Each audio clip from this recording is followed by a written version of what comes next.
The Tempest, by William Shakespeare. The sea roared, a beast unchained, as the ship carrying Alonso, King of Naples, pitched against towering waves. On deck, his court, nobles, servants, and sailors, clung to ropes, their faces pale with dread. The tempest howled, splintering the mast, and the boatswain's cries to secure the ship were drowned by thunder. Prince Ferdinand, Alonso's son, staggered, calling for his father, while Antonio, Duke of Milan, and Sebastian, Alonso's brother, cursed the storm's fury.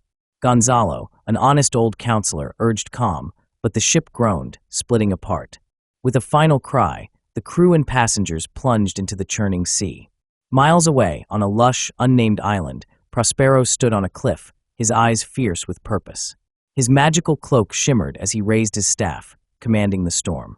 Beside him, his daughter Miranda, barely 15, clutched his arm, her heart aching for the ship's doomed souls.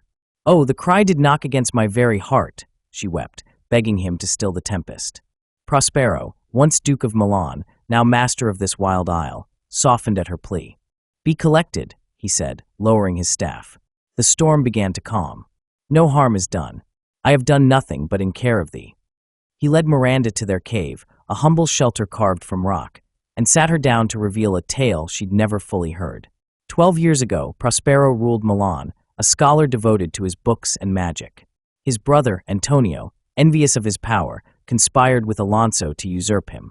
One moonless night, they cast Prospero and 3-year-old Miranda adrift in a rotting boat, expecting them to perish. By providence, they washed ashore on this island, where Prospero's studies in magic grew, aided by his books and the island's spirits. Now, fate had brought his enemies within his reach, shipwrecked by his conjured storm.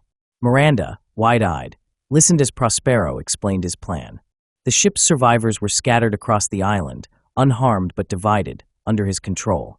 "The hour's now come," he said, his voice firm. As Miranda's eyelids grew heavy, charmed by his magic, she drifted to sleep. Prospero summoned Ariel, his airy spirit servant, who appeared in a shimmer of light. Ariel reported the ship safely lodged in a hidden cove, its crew asleep, and the passengers dispersed as Prospero commanded. Pleased, Prospero tasked Ariel with further duties, promising freedom once the plan was complete. Ariel vanished, and Prospero roused Miranda to meet their first guest. Nearby, Prince Ferdinand wandered the shore, mourning his father, whom he believed drowned. Ariel, invisible, played a haunting melody, singing, "Full fathom 5 thy father lies." The music led Ferdinand toward Prospero's cave, where Miranda, seeing him, gasped at his noble form. "What is't?" "A spirit," she asked, never having seen a man besides her father. Prospero, watching, saw love spark in their eyes. Ferdinand, struck by Miranda's beauty, knelt, calling her a goddess. "I am a maid," she replied, blushing. Prospero, feigning sternness, accused Ferdinand of treachery, chaining him with a spell to test his worth. Miranda protested, but Ferdinand vowed to endure any labor for her love. Prospero, secretly pleased, led him away to toil, knowing their bond would grow. Meanwhile, on another part of the island, Alonso, Gonzalo, Antonio, and Sebastian stumbled through dense woods, weary and grieving. Alonso despaired for Ferdinand, while Antonio and Sebastian mocked Gonzalo's attempts to cheer the king. Ariel, unseen, played soft music, lulling most to sleep. Alone and awake, Antonio and Sebastian plotted to kill Alonso and seize Naples, their swords half-drawn. Ariel, ever vigilant, woke Gonzalo with a whisper, foiling the treachery. The group, startled, pressed on, unaware of Prospero's watchful eye.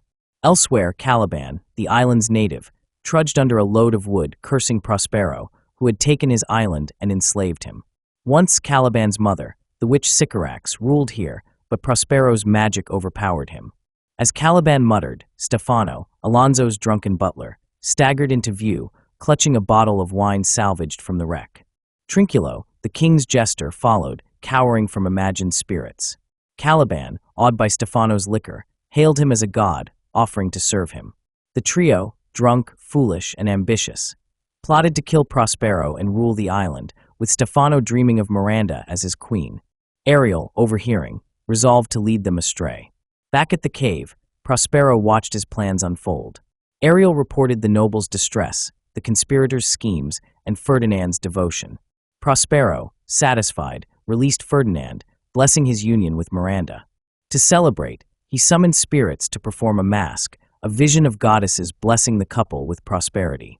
Miranda and Ferdinand watched, entranced, until Prospero abruptly ended the show, reminded of Caliban's plot. "Our revels now are ended," he said, his voice heavy with the fleeting nature of life. He sent Ariel to thwart the drunken rebels, while Miranda and Ferdinand retired, their love sealed.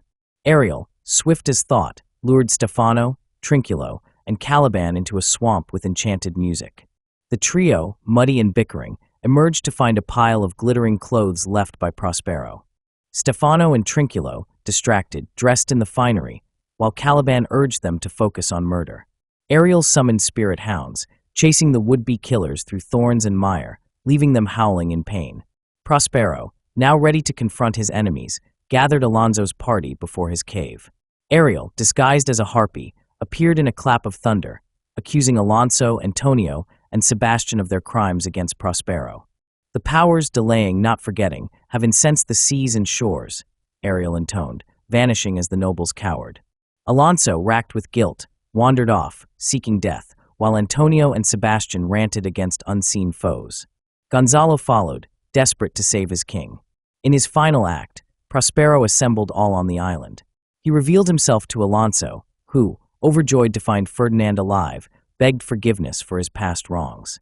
Prospero, clad once more as Duke of Milan, forgave him, embracing his old enemy.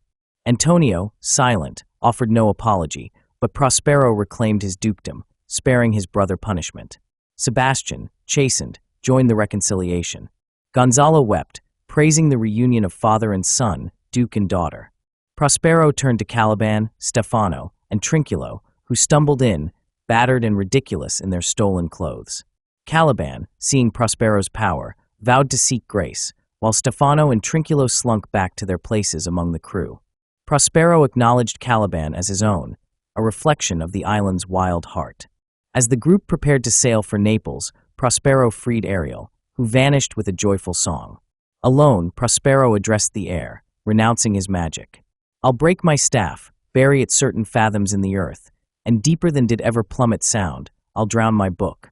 He invited the winds to fill their sails, longing to return to Milan, where every third thought would be of death. The ship, restored, gleamed in the harbor. Miranda, hand in hand with Ferdinand, marveled at the brave new world of people before her. Alonso blessed their marriage, and the company boarded, their hearts lighter, their sins forgiven.